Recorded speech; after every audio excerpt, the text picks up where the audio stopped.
Joining me now is Patriots captain Devin McCourty. Your brother was at the game. You saw your brother before the game. Did he bring you good luck? I think so. He made a joke that if we need to, he'll talk to Bears and Bill, and we'll talk about flying him in and flying him back home for every game. But that might be a little. I don't know if he's worth that much. It's pretty special having him there, though. Right? Yeah, man, it was really cool. Saturday, he came over to the hotel and just hung around, some of the guys that he knew, and then he was even able to talk to the defense. So some of the younger guys got to hear. He has an incredible story. 6th-round draft pick, 13 years in the NFL. Season with no wins, season with a Super Bowl. It was good just to hear from him and see the impact he has on guys. Interception number 32, interception number 33. You're the player with the most interceptions that is active. How special is that? It was cool. It'll change probably sometime this year, probably, coming up this week. But it was funny after the interception, I threw the ball in the stance to somebody in the stance, and Steve Burton, part of our PR staff, comes over to me and goes, "You just broke a record. Do you want me to get the ball back?" And I'm like, "What record did I break?" You didn't know? And she was like, "You have the most interceptions for active players." I was like, "That's not a record." And I was like, "No, I don't want the ball." No, I didn't know. I didn't pay attention. You didn't pay attention to that? No. I'm not going to lie. It's cool as a defensive back. It's got to be cool. But again, it'll change. You don't want to chase things that will always change. Good point by you.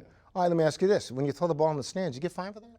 No, I don't launch it. Just a nice little. No, but I mean. Nice little toss. So you don't have to get the ball back or anything like that? Yeah, no, they better not fine me. I'll appeal if they do. After the game, you're in the locker room.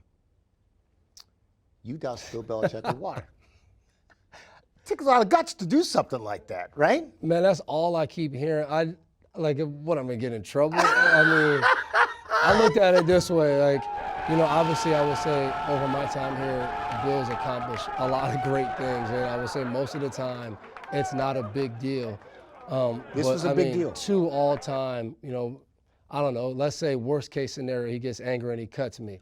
I still think that moment would have been well worth me saying hey, man, we doused Bill with water, just show our appreciation for his consistency, what he brings, and his accomplishment was a big deal. And, I thought about it as Slate was talking about him, even during the game of, being able to appreciate that greatness and not taking it for granted. I was like, man, I'm happy we put water on that man. Gatorades for championships, I get it. 20-ounce water bottles, that's for a nice little celebration. Good times in the locker room. Were you worried about any repercussions? No, Bill can't catch me anyway. If anything would have happened, I like my chances. You being the captain, and I've heard you say this over and over and over again, consistency. You talk about it, you preach it, especially as a captain. How do you teach it? I think you show up every day and you're consistent. I think I was big on that. I think we always talk about, even times during the year, we'll do interviews and people say, well, what do you tell the young guys? What do you tell the rookie about this situation, about the rookie? You don't, you show them. You can't just sit there and talk to people.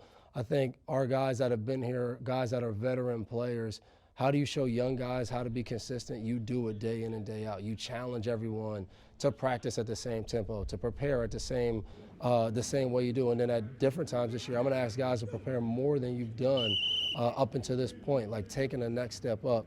And I think we got to continue to do that. Our guys that have been here, our leaders need to lead. And I think when you do that, you start to build consistency. And I think along with that, you build trust in the guy next to you to do their job. And then in turn, we have 11 people on the field at one time, all doing their job. We end up becoming a consistent football team. And you think you're heading in that direction now? I sure hope so, man. I think, I think we're moving in that direction. You're a great captain, my friend. Appreciate it. Trying. Good luck this weekend. Thank you.